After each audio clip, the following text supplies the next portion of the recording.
बहरूपियों ने बदलने का काम किया था और उससे भी तकलीफ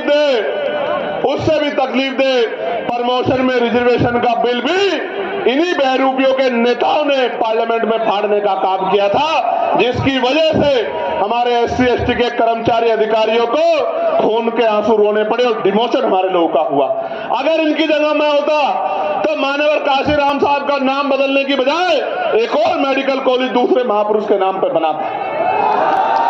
इनकी जगह मैं होता तो प्रमोशन में रिजर्वेशन कैंसिल कर बिल फाड़ने के बजाय एससी एसटी के साथ ओबीसी के भाइयों को भी प्रमोशन में रिजर्वेशन का लाभ दिलाने का काम करता।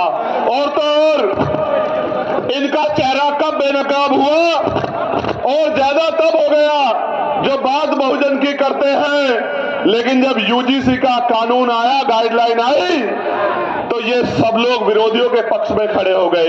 ये बात बहुजन की करते हैं और गुलामी 15% लोगों की करते हैं। ये जो बहरूप ये घूम रहे हैं, मैं इनकी बात कर रहा हूं।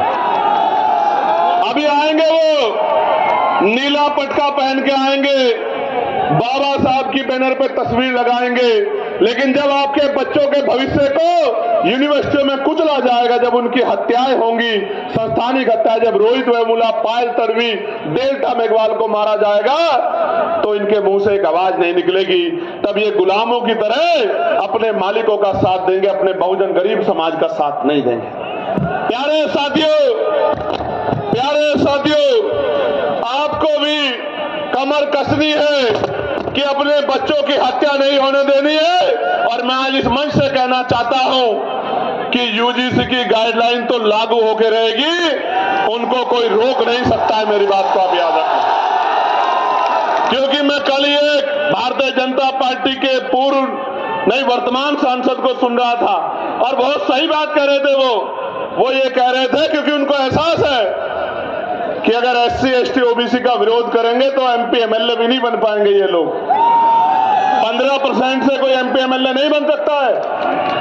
मैं आपको कह रहा हूं, जो आपके अधिकारों का विरोध करे उसके लिए नारा मेरा याद रखना कि ना तो नोट उनको देना और ना वोट उनको देना जो आपके अधिकारों का विरोध करते हैं, आपके बच्चों का विरोध करते हैं। अपना नोट भी उसको देना और अपना वोट भी उसको देना जो आपके लिए सीना तान के खड़ा है, गोली की परवाह नहीं करता, जेल की परवाह नहीं करता, मुकदमे की परवाह नहीं करता, जो आपके आंसुओं पे अपना खून बहाने को तैयार है। आपको भी तैयार होना पड़ेगा उसको शक्ति देने के लिए, वरना फिर बहुत बड़ा नुकसान हो जाएगा। मेरी बात को आप याद रखना। प्यारे साथियों, हमने तय किया है कि हम सबसे बड़ा बदलाव ये करेंगे, जब हम पे अवसर बनेंगे आजाद समाज पार्टी के लोगों पे, तो हम सबसे बड़ा बदलाव ये करेंगे कि हम नई शिक्षा नीति लागू करेंगे। अब वो नई शिक्षा नीति क्या होगी? वो नई शिक्षा नीति ये होगी कि चाहे चीफ सेक्रेटरी हो या मुख्यमंत्री हो, चाहे मंत्री हो या संतरी हो, चाहे सांसद हो या विधायक हो, चाहे चेयरमैन हो या जिला पंचायत का अध्यक्ष हो, गांव के सरपंच और पंचायत के मेंबर से लेके और मुख्यमंत्री तक के बच्चों को और डीजीपी चीफ सेक्रेटरी से लेके पंचायत के सेक्रेटरी के, डीएम एसएसपी के, सीओ दरोगा जी के, एडीएम एसडीएम के, कानूनगो तहसीलदार के, सबके बच्चों को, आईजी डीआईजी कमिश्नर एडिशनल के बच्चों को सरकारी स्कूल में पढ़ाने का काम करेंगे। मेरी बात को आप याद रखें। अच्छा, आप सोचोगे इससे बदलाव क्या हो जाएगा? मैं आपको बताता हूं इससे बदलाव क्या होगा। इससे बदलाव ये होगा कि जब उनके बच्चों के हितों की बात आएगी तो सरकारी स्कूल की व्यवस्था ऐसी होगी कि वहां 5 स्टार होटल भी आपको कमजोर महसूस होगा, उसके सामने खोखला साबित होगा। क्योंकि जब एक स्कूल में एक ही टेबल पे जिलाधिकारी का, एसएसपी का और किसान मजदूरों का, गरीबों का बच्चा बैठेगा तो टीचर भी टाइम पे आएगा, कमरे भी अच्छे होंगे, साफ सफाई भी होगी और पढ़ाई भी अच्छी होगी। तभी जाके गरीबों के हिस्से में जो है अच्छी जिंदगी के सपने शुरू होंगे। प्यारे साथियों, हम हेल्थ पॉलिसी में बदलाव करेंगे। हम तय करेंगे कि जितने भी लोग कानून बना रहे हैं या जो कानून को लागू करा रहे हैं, उन सबका और उनके बच्चों का इलाज सरकारी अस्पताल में हो बीमार होने के बाद। जिस दिन ये होगा आप देखना, मशीनें भी अच्छी होंगी, एक्सरा भी वही होगा, सारे टेस्ट भी वही होंगे और दवाइयां भी वही मिलेंगी, बिल्डिंग भी अच्छी होगी, सुविधाएं भी होंगी।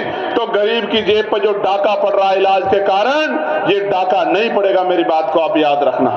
प्यारे साथियों, हम कानून व्यवस्था को इतना मजबूत करेंगे कि किसी की हिम्मत नहीं होगी किसी गरीब की बेटी की तरफ, उसके बेटे की तरफ, उसकी जमीन की तरफ, उसकी पत्नी बहनों की तरफ आंख उठाने की। मेरी बात को आप याद रखें।